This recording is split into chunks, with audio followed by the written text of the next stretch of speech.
Hello and welcome. I'm going to go through a simple tutorial on using silent E when it comes to words that end in E. And I use this basically when I'm tutoring. Have used this for second grade up to about fifth grade. You can have your students make a copy of this and follow along, or you can just use this on your own. So I hope that this is helpful. I am not going to read all of the slides to you because I know you can read. So basically, this is the gradual release model. I do, we do, they do. So this part would be my I do part. Okay, I'm explaining that when a word ends in the letter E and there's another vowel, the E is going to be silent and the vowel will say its name. You will notice a common theme of this. So then give some examples. For example, name. That A says its name, A, and that E is silent. Use as many of those examples as you need. So then here's the we do part. There's the word, there's a sentence. Now have them with you create another sentence. Okay.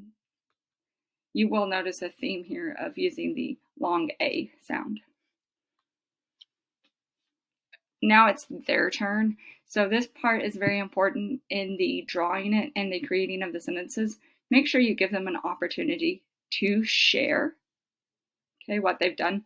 So you can have them make a copy of this again, and they can draw it on here, or they can draw it in their notebooks. I usually use a notebook. That way they can refer back to it when needed. Okay. And now we're going to make it a little bit more challenging.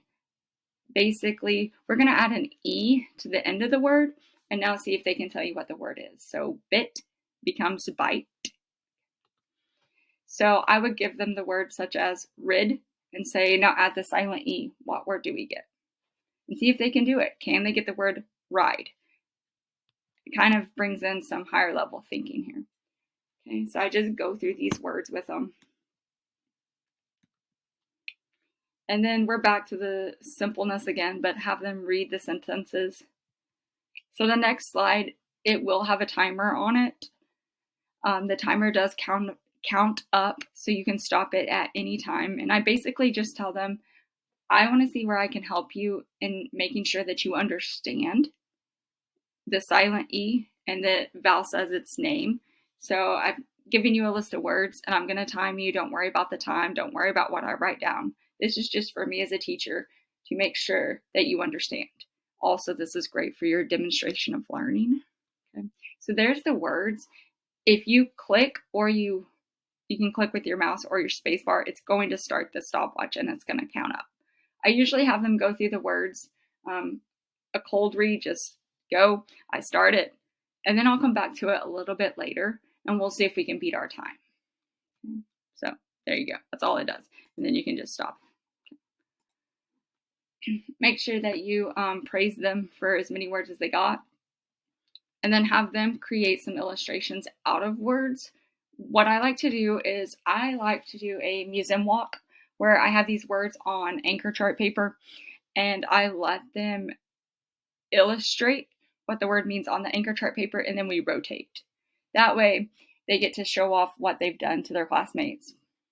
You can also have them do this on something like Sketch School. Okay, just whatever you choose, make sure that they get an opportunity to share out. Okay. You notice bear is on there twice.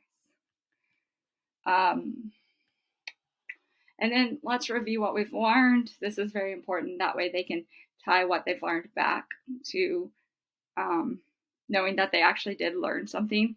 And it also goes with, oh yeah, I learned E is silent when it's at the end and has a vowel. I learned the vowel says its name. And I also learned that putting an E at the end of the words can change the word in the meaning. Okay. And then make sure that you congratulate them or you let them know that they're smart or whatever your method is of that. Thank you so much for all that you do. I hope that this video is helpful. I have put the link in the description below. Have a good day.